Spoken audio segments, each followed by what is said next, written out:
Here's something I've been working on for the vehicle for plugging it in, keeping it warm in the wintertime. I don't have a car warmer to show you, but basically it's similar to this unit here, which is a space heater that you would plug into the house. And in fact, I actually tried using this to see if I could get the vehicle a little warmer than what the little car warmer was doing. You can use a car warmer, which would be a smaller version of that, keep the cab warm. You've got other things that you can use too, like some people like to use a battery blanket, which you'd wrap that around the battery, plug it in, keeps the battery warm. You've got your block heater set up right here, which is just inside the block of the engine. You can have one, you can have two. I've had vehicles that had double block heaters on a V8 engine, one on each side. Or you could get something like this here, which is like a circulating heater, and there are different models and makes of that. That one's actually pretty extreme. It's a pretty large unit, maybe a little larger than what you would want for your standard vehicle. Smaller ones, probably half the size of that, is what's more common. And what that would do is it's just going to heat up the coolant in the engine, the antifreeze, and it's going to circulate it through.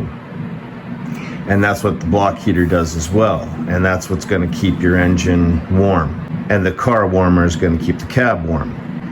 When you're using these devices, or multiple devices, you run the threat of blowing the breaker where you got it plugged in. So you need to know a little bit about what these things are drawing for electricity and so on and so forth. Now the battery blanket, I don't think it draws very much at all. I don't have a figure on that. But if, for example, we were to take a look there, it says 1500 watt and 1300 watt. What I have here is a little bit of information, and your standard home circuit should be a 15 amp circuit, which would trip at 12.5 amps. And somebody told me they want 8% before max. It's kind of like they're talking in reverse there. What I gather out of that is it's going to trip 8% before the max, and that'll be 8% before 12.5. I take 12.5, I multiply that by 0.92, which is subtracting the 8% from your 100%, and I get 11.5 amps. By that rationale, you should expect that your breaker would trip at 11.5 amps. What I'm trying to do here is I'm trying to find a combination where I can get a circulating heater and a fan and run under 10 amps so I don't blow the circuit. Now here's some right up here, so this will give you a little idea. The 1500 watt that we just looked at on that heater there, that's right at your max, that's your 12.5 amps. And so that would be the only thing that you could plug in, and hopefully it's not going to trip your breaker. And if you got a strong breaker, it shouldn't trip it.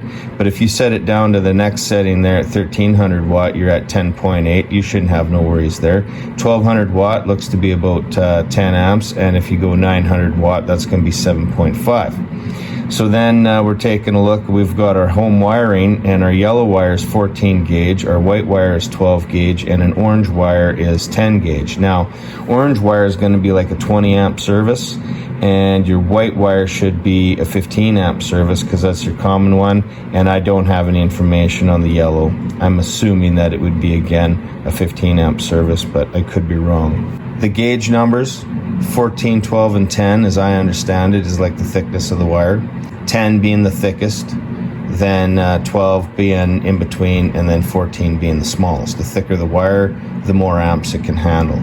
Your average block heater uses about 6 to 7 amps, so that should equate to about 750 or 800 watts. So if you have two of those, then you do the math on that. So let's say it was 7 and 7 is 14. You're going to be over your max on that. If you have one that's not drawing as much, you got two that are 6 amp. 6 and 6 is 12. You're getting close, so you would probably, that'd be the only thing that you'd want to plug in. You might be able to find that you could plug in dual block heater and that battery warmer, because I don't think the battery warmer takes very much. Try it, find out, but the math says that basically 2 block heaters is going to take up your whole circuit. Now when we take a look at this circulating heater here, and we take a look at the label, it's going to say 2500 watts on there. That's obviously way too large for our purposes. That's more like for a semi or a tractor or something like that. But if we take a look at our equation, you take watts, divide that by volts, and that's going to give you your amps. So if we have 2500 watts and we've got a 120 volt service, that's going to be 20.83 amps. that's going to be over what our 15 amp supply is. So you'd have to upgrade your plug-in to a 20 amp service.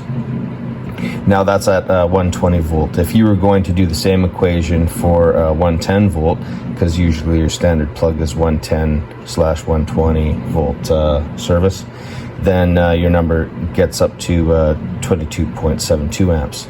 So this is the equation that you would use to find out how many amps that this thing is drawing, and then go from there to do the math and figure out what you can plug in, a combination of devices, so you're not overloading your circuit. One more thing to consider as well is the longer the extension cord you're using, it's going to be a drop in voltage.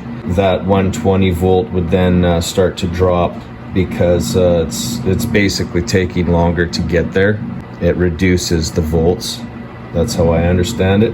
Maybe if your cord is too long, that might be a problem as well. And when you have a cord, you also want to make sure that your cord is 15 amp rated. To make sure that it's 15 amp rated, you'd have to look into that and possibly have the cord itself, which is the gauge wire. You would go by that for the rating of the amperage that the cord will handle. And then you would get yourself removable ends that are rated for 15 amp. And then you can install those removable ends, and then you know you have a 15 amp rated cord. Getting back to our equation here, we have our watts divided by the volts equals the amps, and just for theory's sake here, we have 1300 watts, and then we're going to divide that by 120 volt, and then we get 10.8 amps. My plan that I have is, what I want to do is I want to get a switching power supply that's going to go from AC current to DC current, and I want to run the factory blower motor that's in the vehicle. Now when I take a look at that, I was doing some research, and they say the highest fan speed setting draw is under 20 amps, and likely your fuse would be probably a 25 amp fuse. When we go back to our fuse box here for the vehicle and we take a look, it's supposed to be fuse 12 is supposed to be for like the HVAC system. So that's going to be like your heater controls and everything for your blower motor and stuff. It goes to fuse 12 here, and that's going to show a 10 amp fuse. If we take a look here, it's coming over and down, and then it ends up coming to our automatic temperature control module. So that's going to be our heater controls.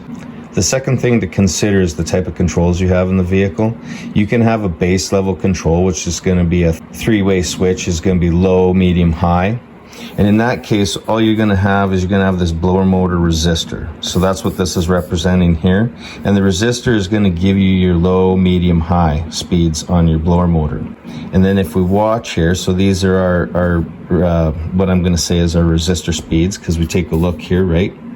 You've got these are your settings here: high, medium, medium 1, so that'd be low, medium 2, and then high. And then that goes down to the resistor here, and then it comes and it goes there and comes, and here's our blower motor right there.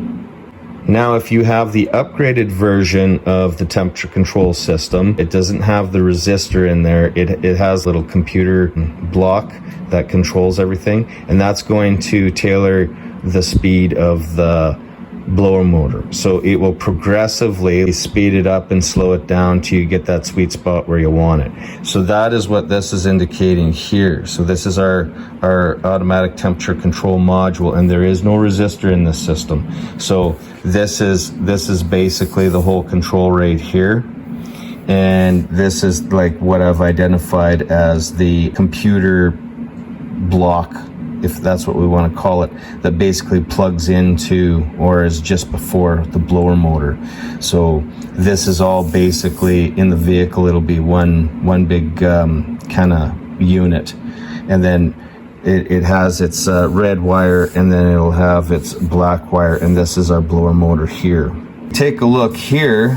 This is our main power coming in, and then it goes to fuse 7, which is a 40 amp. And then that's coming down, and then this would be that big computer block controller, and then that's what's going to control our motor here.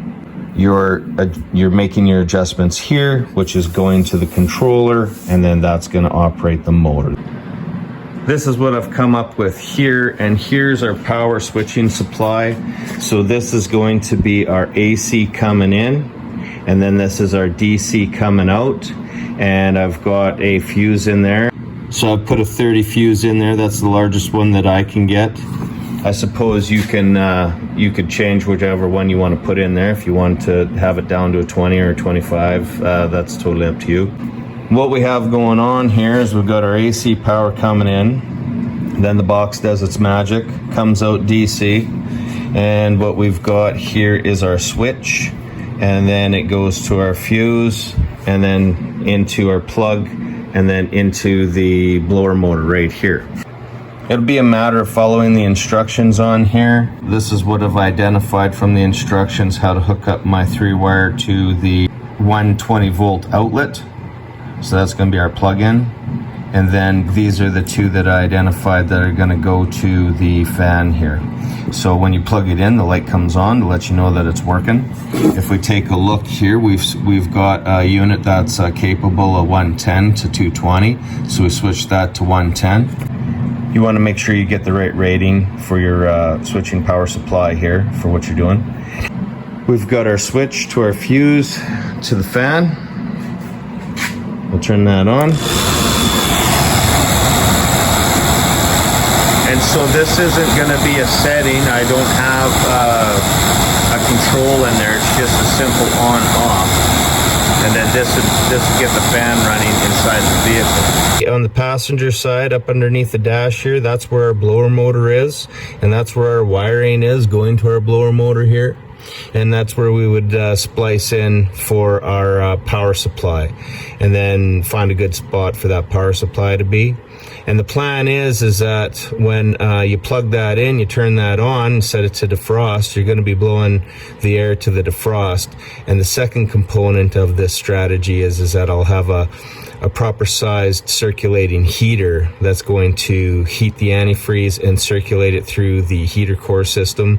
And then we're going to use the factory blower motor to blow the heat up, the same as it would be when you're driving the vehicle. And with that strategy, I'm satisfied that the engine's going to be warm with the block heater or the circulating heaters. And also the cab will be warm as well, because it'll be circulating that warm air in the cabin and onto the windshield, and then keep the windshield clean. If everything goes as planned and we get all this hooked up, then next winter we don't have to worry about scraping windows and getting in a cold vehicle and so on and so forth. There we've installed that circulating heater. We've just got that down in there, connected on. The way the circulating heater works is you've got the coolant should be coming in this way, and then it gets heated, and as it gets heated it comes up into this hose, which goes into the heater core, and that's where the fan will be circulating the warm air because it's going through the heater core, and then this comes and it returns back. Those are the connections from the heater core there, from the circulating heater into the heater core, out of the heater core, and into here. And I don't know if you can see, but this is the factory piping here where it comes out, and that's where it's getting connected to the hose there, and that's off of the pump. So it's getting pumped out of the water pump into the circulating heater. Then it gets warmed, and then that's how it circulates.